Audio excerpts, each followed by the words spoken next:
Hi, I'm Tracy Mooney, and I love quilting.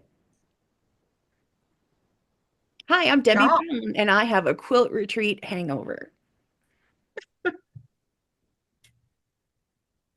I'm Lori Baker, and I haven't been in my sewing room for 2 days.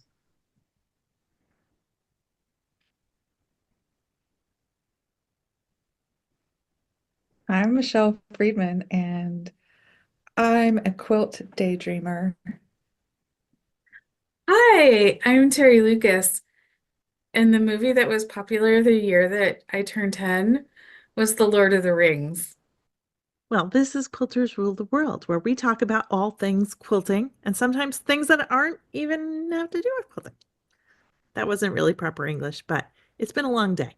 So, I have a comment on one of our videos, and it was actually the Christmas with Lori video.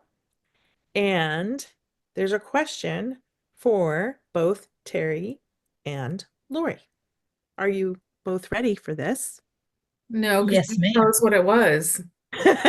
It's a surprise, but you can do it. Okay. Um, I have faith. Okay, so this is from Becky Bunk or Bunky 808. Okay.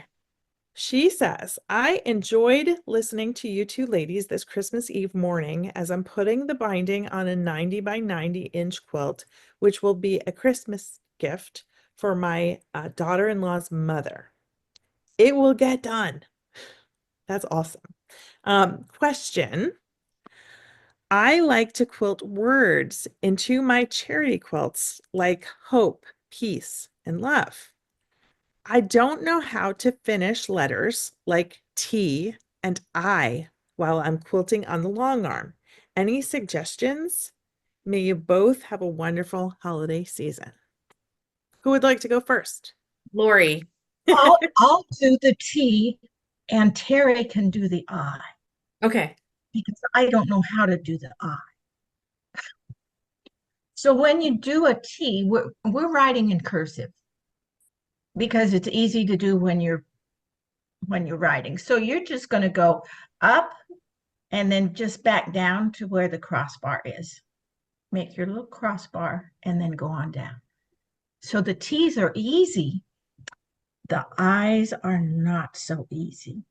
The eyes have it though. She couldn't resist. This stuff just pops into my head. It's actually very irritating. So for me, it depends on where the I is in the word, how I handle putting the I over it. If it's in the middle of a word, I will just go a little bit higher, do a really big circle, kind of fill it in, come back down very gently, and keep going. If it's at the end of the word, I will swirl around and put a dot on top of the I. Um, if I it if I'm as I'm looking at the quilting and the I is in the middle of a word somewhere and I can kind of figure out like how to get there, I will quilt around, come and put the dot on top of the I. Um, I can also put commas in sentences. So if I'm doing like faith, hope, and love, you write the word faith, give a little bit, make your comma, give a little bit more, so stitch a little bit more, then do your next word, leave a little space, comma, kind of fun. All right, that was way too much information. Well, but it's helpful information. And I want to also throw this one out to Debbie if she wants to take the question. I think she should. Well, they answered the question, but a different trick I have, if you're trying to write using a sewing machine or a long arm, and you're not convinced that your handwriting will come out properly, make a stencil, write it on a piece of paper, write it on, I use Golden Threads paper, and then I punch it through with my sewing machine needle, and then I use pounce powder to chalk the word on, because if I'm writing something around borders on a long arm, I can't write upside down and backwards really accurately, so I can then just follow the line. You can't? It's not my Oh, Terry. superpower. Am I weird? You're not Yes. weird. You just have You're unusual very skill. talented. Yeah. I feel like this is a good challenge that we should all write our names and then on quilt write our names and then talk about it again and sort of how we solved those interesting dots and crosses and loops and commas and you know. So, Tracy and I were at a Burning Ambassador retreat, and I thought this was normal, and I thought everybody could do it, that you can write backwards, and apparently it's not the case. And so I was I kind of got inside my head, which I think is a better way of putting it, and just sort of like having fun. And so I started out like I was writing a story. So I wrote the first part of it, left to right like we normally do. And then I wrote the next part of it, right to left as you do. And then the next sentence, and then the next sentence. As who does. As who Apparently, do. apparently I'm unique. But yeah, I can write backwards. I think my favorite time with that, and I will end with this. I was working at a quilt shop, and while I was talking to somebody, I was writing a note to another employee to give her some information, and I actually wrote it backwards. I printed it backwards. She actually had to go to the mirror to read it. And I'm like, Figured out that. I'm like, you can't read backwards? And she's like, no. I'm like, okay, I get it now. But it did leave a way that nobody else could read, very few other people could read what I was writing her. I think it's one of your superpowers. Cool. Yes. That was a great question, Becky. Thank you. And I do have one more thing about writing in cursive on quilts. Make sure you spell things correctly. It's really embarrassing to give a gift and have the recipient tell you that you spelled something wrong. Or so you've been told. Yeah, right. There's no spell check on your long arm, No, unfortunately. there is not. And I don't know Wait, about but why not? But why not? Like, I was thinking about this today. I had the wonderful fortune of getting a new car that has all these bells and whistles in it. And one of the cars I looked at while I was in the process of getting this car was a fully rechargeable car. And of course, everything for me relates to a sewing machine, and the way you drive it is very similar to how you drive a sewing machine. You stop the car by taking your foot off the gas. Easy. Made perfect sense to me. But then I started thinking, like, what else makes sense? Why are our sewing machines not rechargeable? And in that case, why do they not spell check? Like, we have the technology to do all of that. However, if we are Who's driving going to make the sewing, first rechargeable sewing machine? we need the brain implant if it's our hands moving the fabric or the machine. Yeah. And I'll let you be first to volunteer for the implant, for the sewing machine Oh, brain implant. interface. Wait a second. I just thought of something. We What's that? all wear glasses. Why can't they just have spell check in our glasses? because Good spell check idea. is sometimes wrong, It That's is. true. Yes. or I is that can't tell you how many. autocorrect?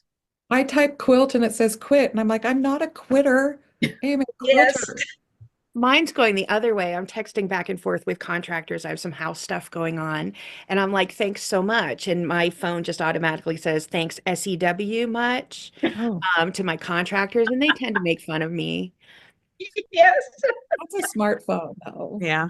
That, Yeah. for you, that is a smartphone. Because that's what I usually mean. Yeah. Yeah.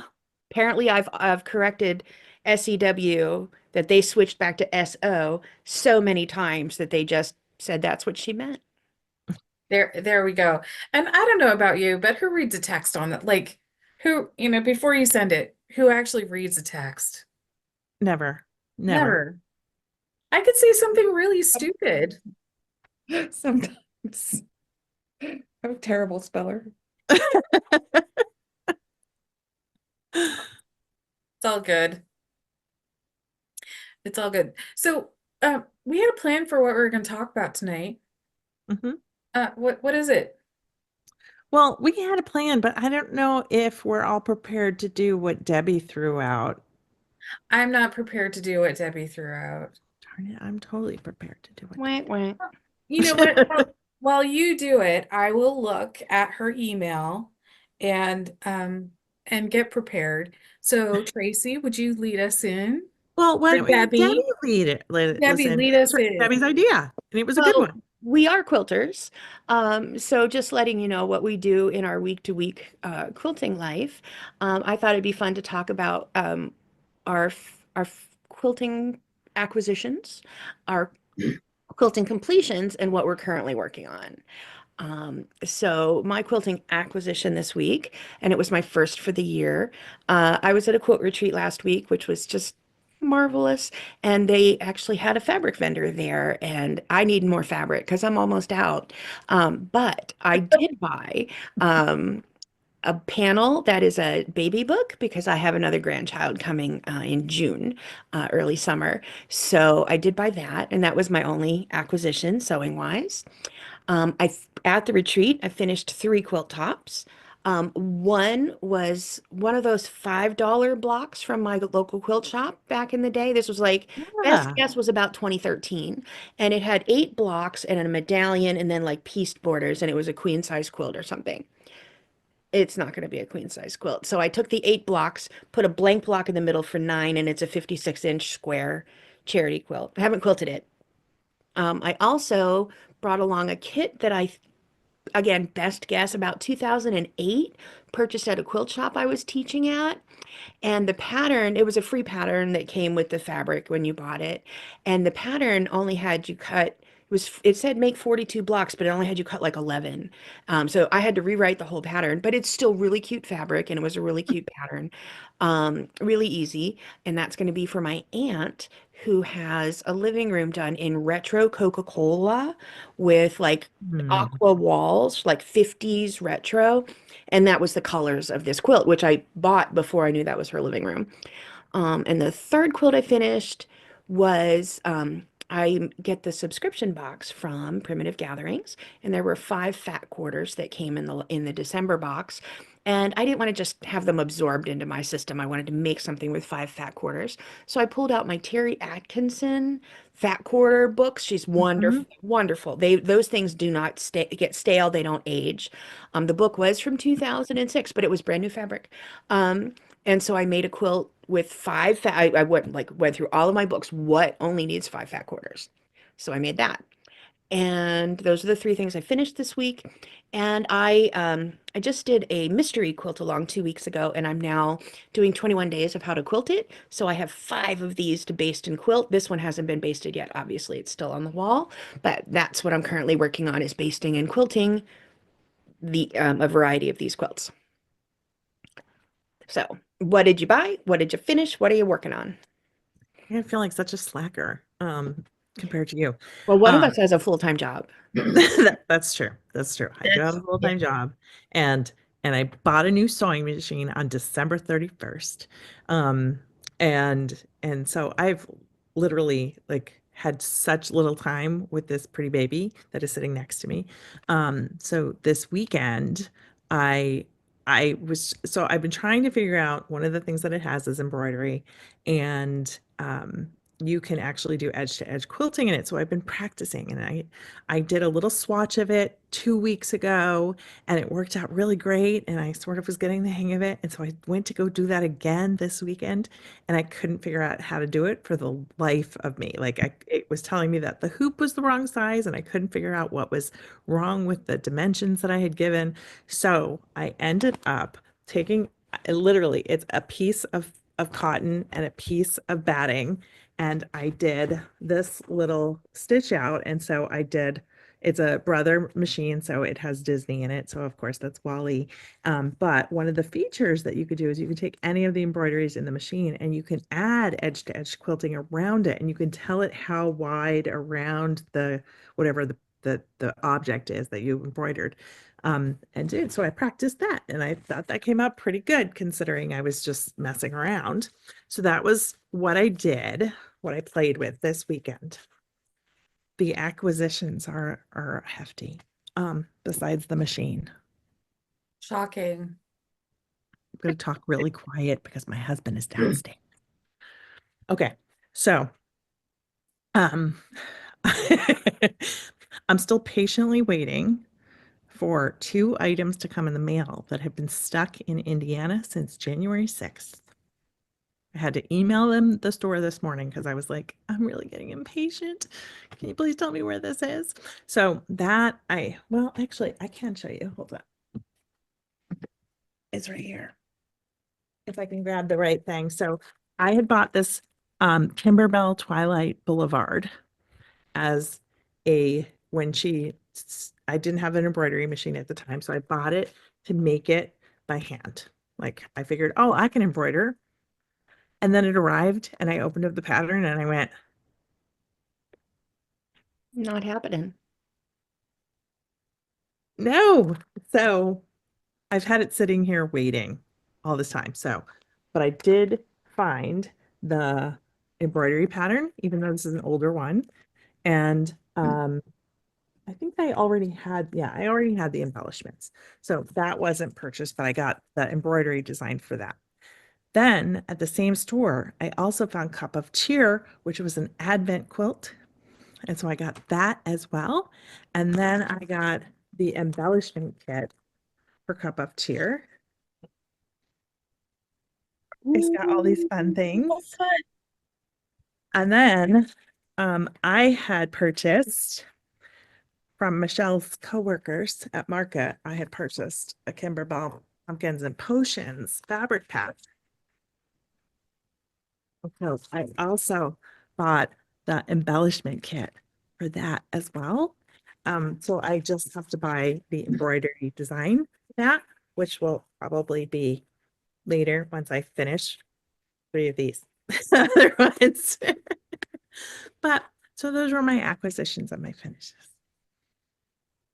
There's Yay. one more thing though. Was that? It's acquisitions, finishes, and What are you currently working on? well, that's all kind of in there. Yeah, those will be coming soon. Hoping to I'm waiting to get a magnetic hoop for the machine they didn't have it at the store when I bought this, so it's on order. Plus, for some reason, my machine didn't the accessories that came in a big box of accessories, and you got luggage, and you were supposed to get thread and you were supposed to get software, and the thread and the software were not in the luggage. So I'm waiting on that, which makes it a little hard to sort of transfer some designs to the machine, even though I haven't figured out how to do it wirelessly unless you have the software. And for some reason, it wasn't reading my USB, which just might be that I just didn't have the right file, which could be 100% true. And so once I figure that out, I'll be starting to work on some of these. But I also just really need to go take my first lesson on the machine because it's a little bit different than other machines I've had in the past on how you set things up in there. So, but and then I've got 2 quilts that just need binding, and I bought special binding for it that has a design like a long time ago before I moved, and I just found it this weekend. So I was very happy that I found the binding that I had purchased specifically for the quilt. So, so hopefully I will have bound quilts in the next week or so. Woohoo! Hey, who's next? Okay, so I'm going to go ahead and go next. And you have to like hang on to your hats because this has been a truly amazing week. I didn't spend any money on quilting. No. And you None. haven't sewn in 2 days. What the heck is going on, Lori? was Do gonna we need say, to have an it's- intervention? There's You might. medication that can help. Well, but see, I do have something I've finished.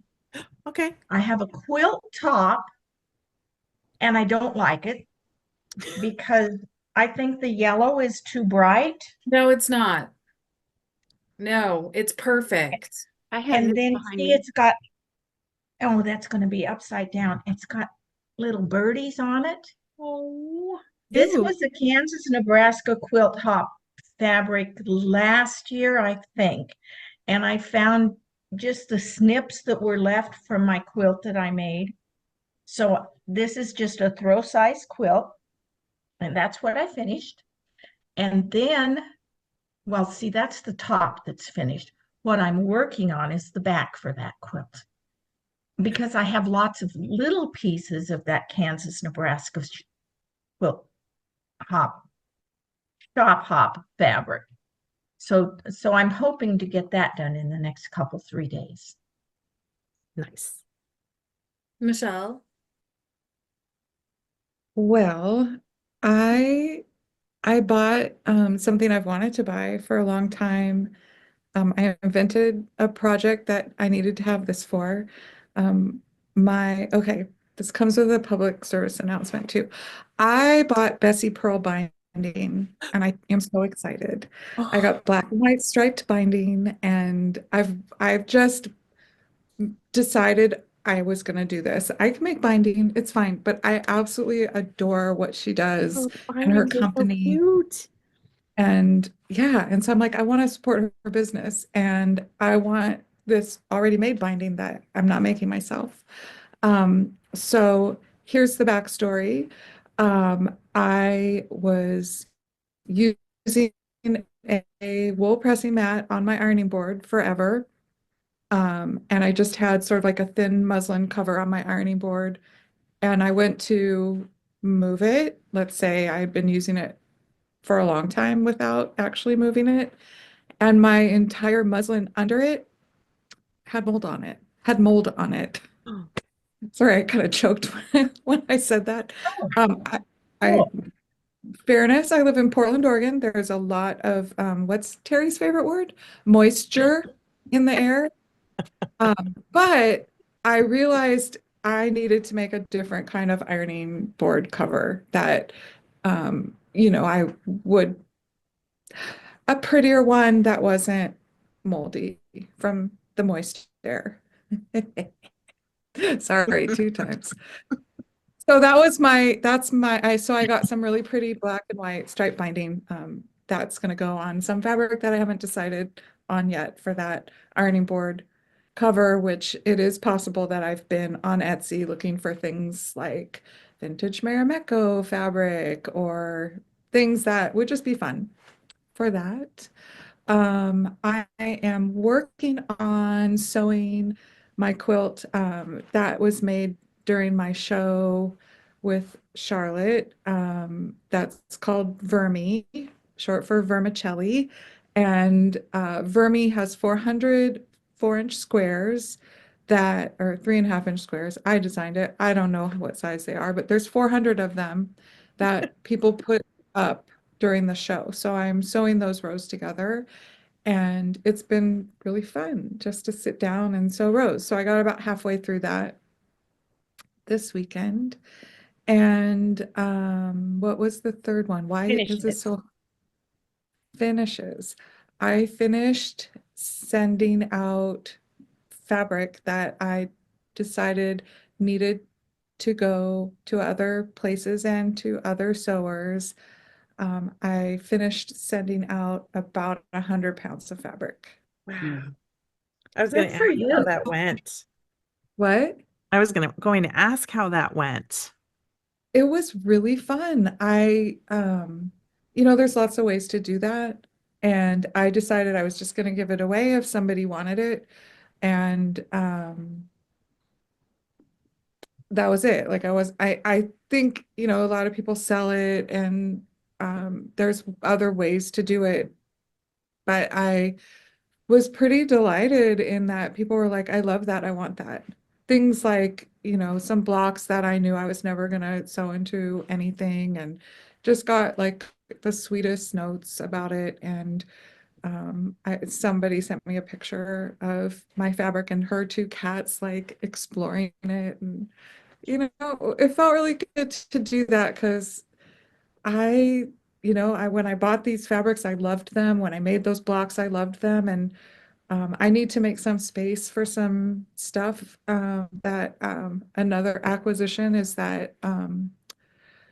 Oh, I'm kind of glad I didn't lead with this, but my aunt died over at the end of December, and she was a quilter, and I have brought some of her fabric here that I'm gonna either figure out what to do with or use myself. And then I'm also trying to help put together a collection of antique doll quilts from the late 1800s, that she has just put information together about that, and see what's next with that. So I'm talking to, her name is Jan, and Jan's married to Michael, and the two of them really had this beautiful collection of antique doll quilts. And Jan and Michael had talked before she died that they wanted my help with sort of creating the legacy around these. So I'm not sure what that looks like yet, but an acquisition of sorts. Yay. We're also sorry for your loss. Thank Yes. you. Oh, it's hard. She was such an to me. She was a traditional quilter and she was an academic quilter. So she would study antique quilts and go to great extents to find fabrics from that period and understand how they were made. And then she made many quilts that she figured out through those quilts. So she inspired me very much. Hmm. Okay, so what's our big topic tonight? So, Terry and I were talking, That doesn't and happen very often, does it? so Terry and I were talking, and um, and we were talking specifically about sewing machines and about the fact that I bought a new machine. And I told Terry that I I felt a change in me because I finally bought the, top of the line machine that I've wanted for 25 years. Well, it's not this machine. I've just always wanted one, um and somehow always made an excuse that like other things were more important, like food or kids or, college for the kids or, those things. Um So I realized as we were talking that like um Terry's needs for a sewing machine are very different from my machine needs for a sewing machine. Yet we've both sold sewing machines, and I think actually have similar things that we tell other people in buying machines. And so I thought it might be an interesting topic for us to talk about, um, the features or the things that people who are shopping for a machine, whether they've been quilting for a long time or just wanting to get into sewing, should look for in a machine. And what your advice for someone who comes to you asking about buying a first machine or upgrading a machine. So that was my thought on a topic. What do you think? Oh, It's a great. good one. So who wants to go first? I do. Okay. Because when you buy a sewing machine, I think it's important to realize that you're buying a relationship with Mm, the shop that you buy it from. So you want to find a shop that you love, that the people care that you're a successful sewist and want your success. excellent tip. Now, I've always told people, and I've tried to do this myself as well, um, to buy a machine that you can grow into. to buy the Yes. most machine that you can afford.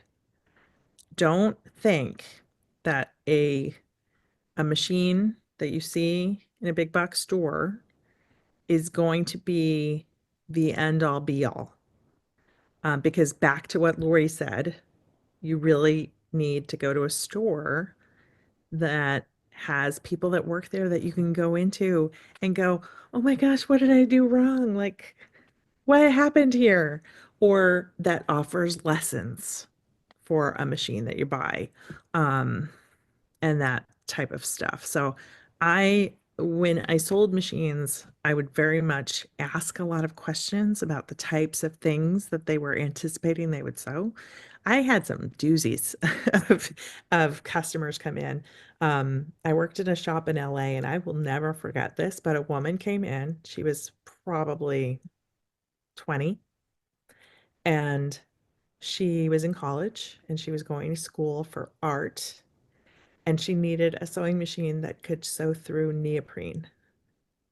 And she brought in samples of neoprene and sat down at all the machines and did zigzag stitches through it. And at the time, the top of the line machine was $5,000. I think our low end machine was maybe $199. Um, and she came in and bought a $500 Viking. That was a mechanical machine. It was a beautiful machine. I bet she still has that machine. Such a beautiful machine. Um, but I just couldn't believe that that was like, she was like, this is what I need to finish this art piece. And I do think she came in a little while later and she actually showed us what the piece was. It was very Cool. abstract, but very cool. And so that was an example of one of the things where she was just couldn't, she had an antique machine and it wouldn't stitch. It was skipping stitches and all kinds of stuff. And when, even back then getting a machine fixed was, $100, still the same, right? To like bring it in and get it looked at, right? Um, she just thought, you know what, I'm just gonna get something new. So those were some of the things that I would always ask, like, what are you sewing? What kinds of materials? Can you bring in those materials and bring those into the store and sew on them? Because you want to know, can this go from polar fleece to, some kind of sheer tulle, if that's what you sew. I think my favorite, I think my favorite advice or my favorite conversations always centered around two things. Um, buy a machine that you're going to grow into. You are building a relationship with your dealer, so you want to be comfortable with them. But also remember that your brain is smarter than this machine and you can figure things out. Whether that is coming in and taking lessons, whether that is going through, as the machines have added, features like most of the manual is in the machine somewhere. Or, um, whatever. But my favorite thing always to say was, like Tracy, I have a high-end machine goal that someday I would like to get to. It's not happening right now and I'm okay with it. I have always wanted a high-end Bernina ever since the 7 series came out. I have been so in love with that machine. And and this is what I tell people. So like if they're waffling, I really make a point of this. I use one stitch and I use it really well. I use a straight stitch and variations of it. So I will use like my regular stitch length, whatever that is, like 2.5, whatever, for what on the odd chance that I'm doing any piecing, but for piecing, that it's perfect. If I'm doing paper piecing, I lower the stitch length a little bit. And then when I'm free motion machine quilting, I drop the stitch length to 0. So I use one stitch 3 different ways. I still would love to have the high-end machine. Why? Partly because there's more space, there's more physical space, There's better lighting. Yeah. And because it's cool. I mean, have you seen the screens on some of these machines, right? The screens are beautiful, right? And I've loved watching the evolution of that. But we can have something that meets our needs, that gives us room to grow, that we may never even ever use part of it. That's not the point. The point is this machine going to do what I want? Kind of harkening back to Tracy. Can I manage it? Great. And if I have a question, am I going to get support? And and with the internet these days, I see a lot of people posting questions like, here's what's going on. Can you walk me through it? Or can you answer my question? And part of it is like people have moved cross country, so their dealer is no longer like right next door, and they need some genuine help. I love answering those questions. And so like I will, if I see them pop up, if I can, I'll answer them. Um, and I would say this same thing, the same kind of conversation applies to whether you are buying a sewing machine or whether you are buying a stationary long arm or a long arm, a movable head long arm. It's all the same thing. Go for something that you can grow into, because if you go for where your skill set is now, in 6 months to a year, you are going to be really frustrated. And like, don't give yourself this much room to grow. Give yourself like this much room to grow. Like go for it. More features than you think you need. Right. And here's the thing. Um, if you need to buy a budget-oriented machine, fine, buy a budget-oriented machine. I'm all for it. Sometimes finances are a big thing, and I get it. But go to a dealer, see if they have trade-ins. Mhm. You may not get a Yes. whole lot of support, but they're not going to take in generally. They're not taking machines that they're not going to give a once over to before they put it out on the floor to sell it. So it will be in good working condition. Um, but or get an older mechanical machine. And those are they may be two very different things, because sometimes you can get good trade, like really good trade-ins of like machines that have been made within the past 10 or 15 years because of how the technology changes.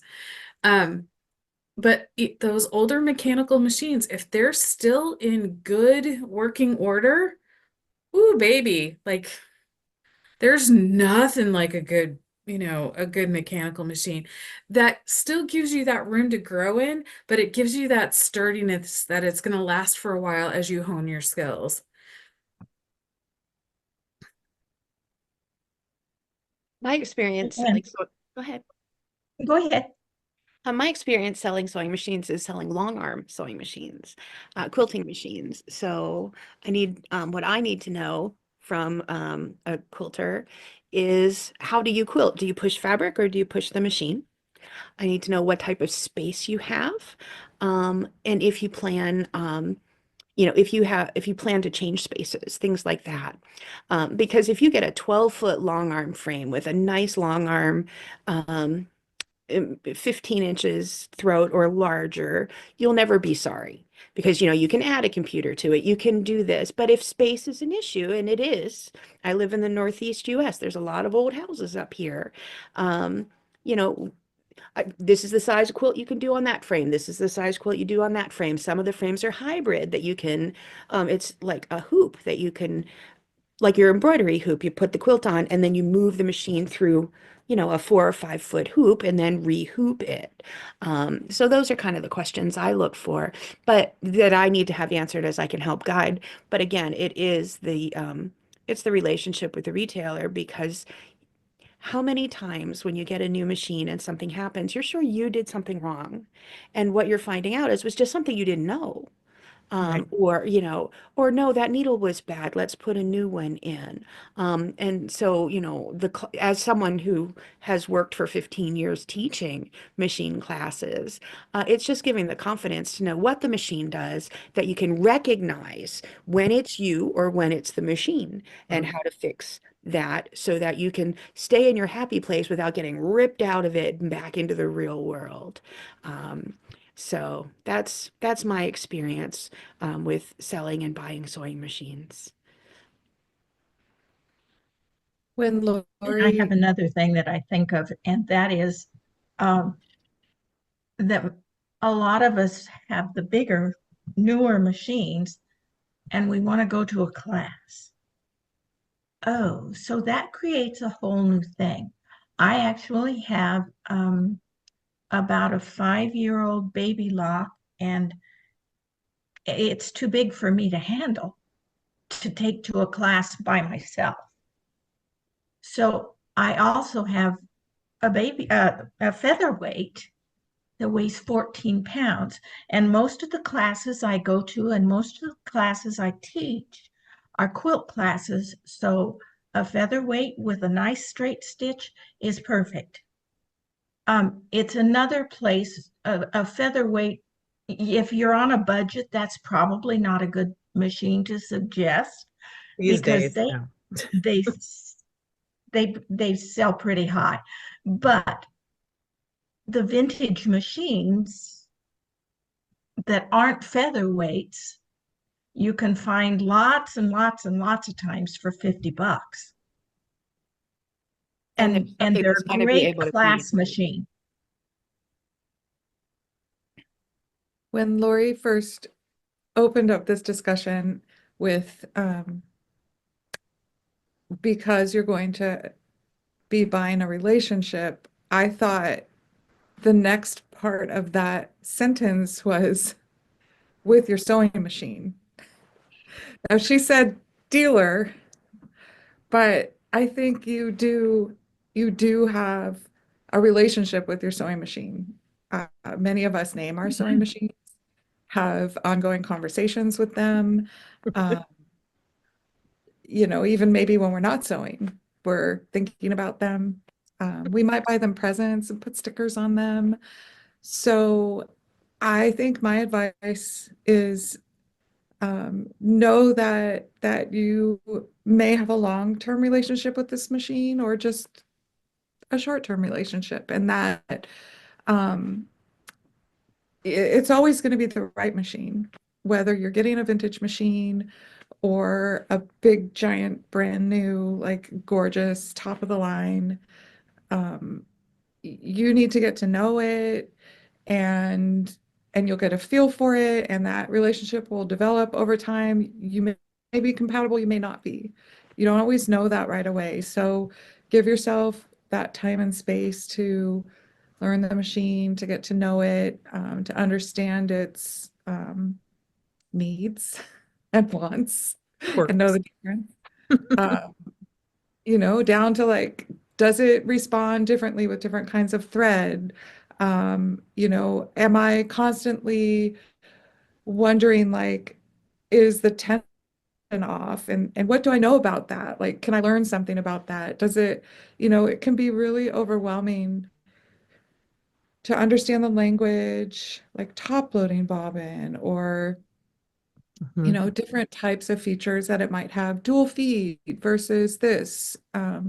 So just know you might not know everything about that machine when you first get it, but there's definitely like you'll walk through a sewing machine dealer and you'll respond to some.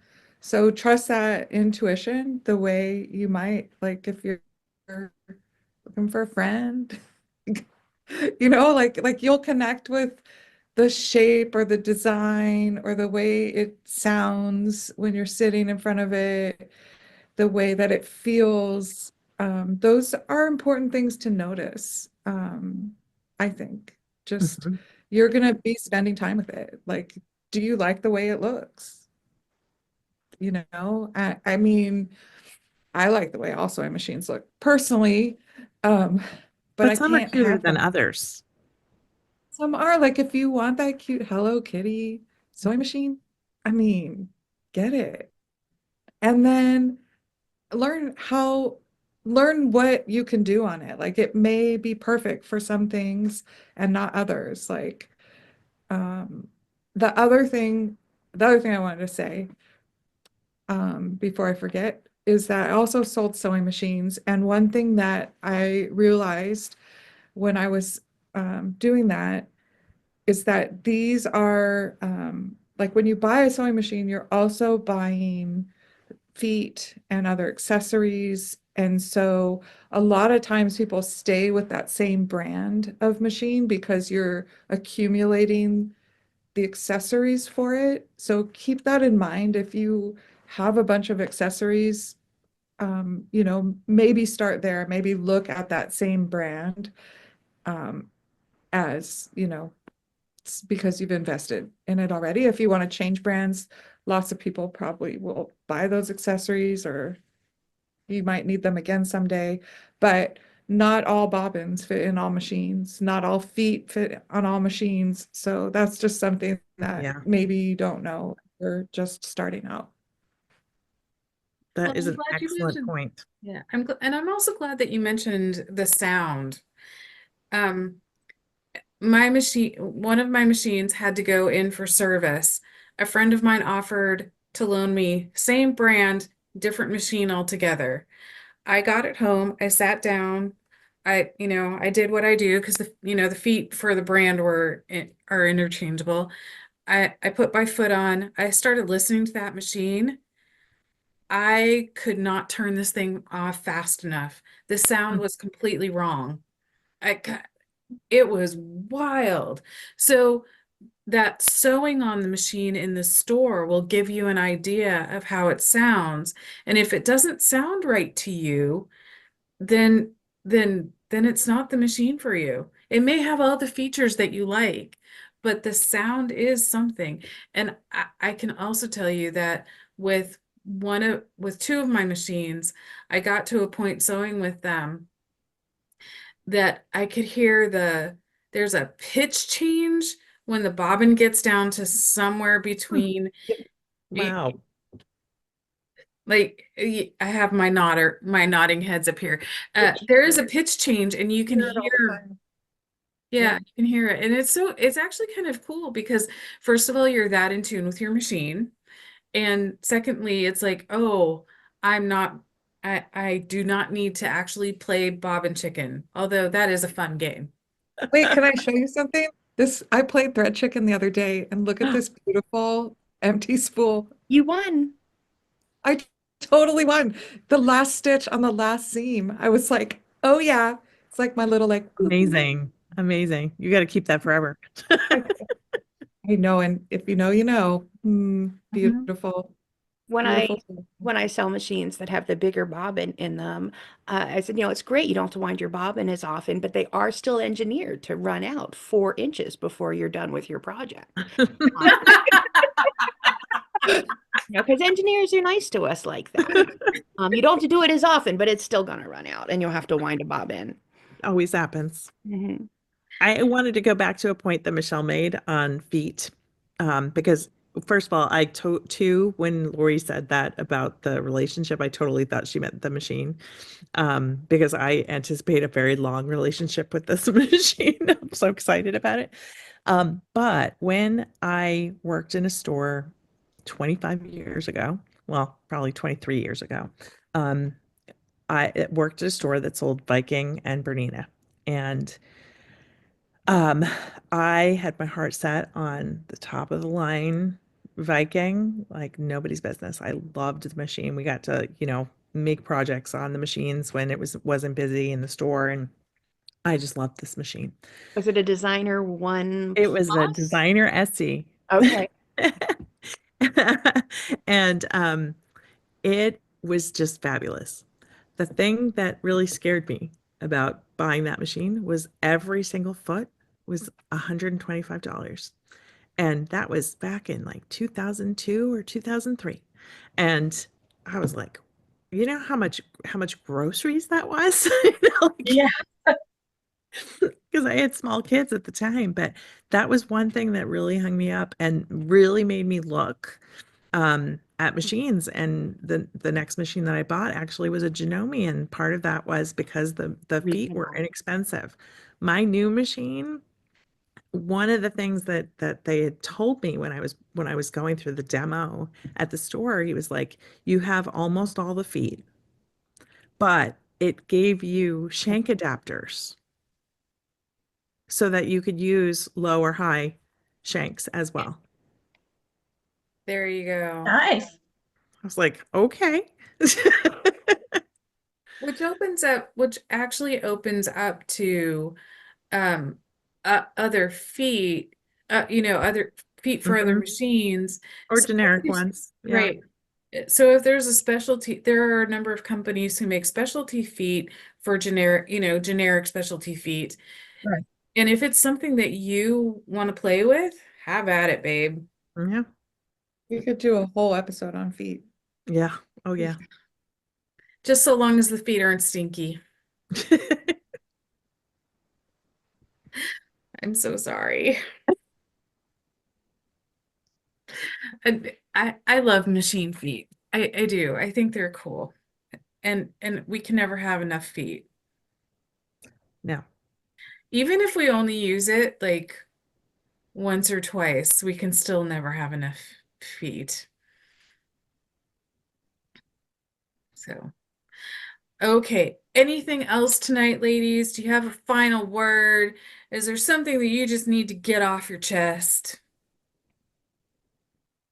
Debbie, you had that face. That was a great face, by the way. Hmm. Well, thank you everybody for watching. We hope this information tonight was actually helpful and useful. And I bet there are 3 of you out there watching this that realize that I didn't answer the question at the beginning. And 2 of them are right next to me. Um, here's the thing. I got nothing, babe. My sewing machine hasn't been touched since the middle of December. I bet Do it's I need to come bad. to Texas and help you out? Yes. Yeah. Yeah. Well, why don't you just do your name? We could all do our names, and then that would be a fun thing for show and tell. We've not done a like official show and tell. I think that's a good idea.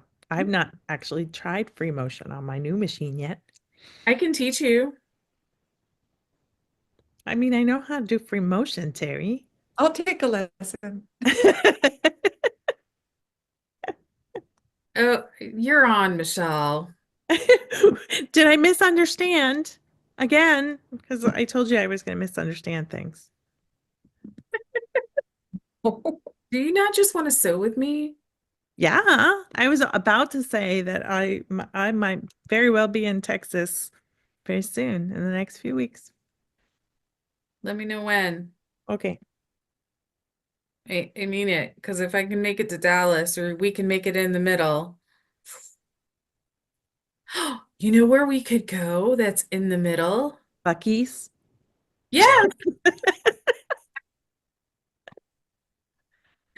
I can take you to Bucky's. Hey, is there a road trip to Texas happening? Because I I'm think in. so. Um, Two car kicks in Texas. Michelle, my next visit to Texas is right after QuiltCon. I'm going from QuiltCon to Dallas. Cool. That gives me an idea, but I don't remember what QuiltCon is. It's in Phoenix. Anyway, thank you everybody for joining us. Please take a moment and subscribe if you would please. Ring the little bell and hit like. And actually, you know what? If you have a machine buying tip, please let us Yes. know, right? And if you have a favorite foot, um, or if you would like to see any of us capture live video of us quilting, let us know. I think a couple of us would more than happily share something with you. Like Debbie. Debbie's nodding her. Debbie is a really amazing machine quilter. Yes. Hmm. Yes. So is Yes. Terry, but Debbie has a little more time than Terry does right now. Yes. Terry's time will be freed up in a couple of months. A little bit more time, I think. Anyway, who knows? Whatever. It's fine. Fine. So thank you for joining us. And, ladies, I just want to tell you, I love spending this time with you. I get to spend time with my friends. And so Yes. they're the best. All right. Thank you, everybody, for joining us. And we'll see you on the next episode of Quilters Rule the World.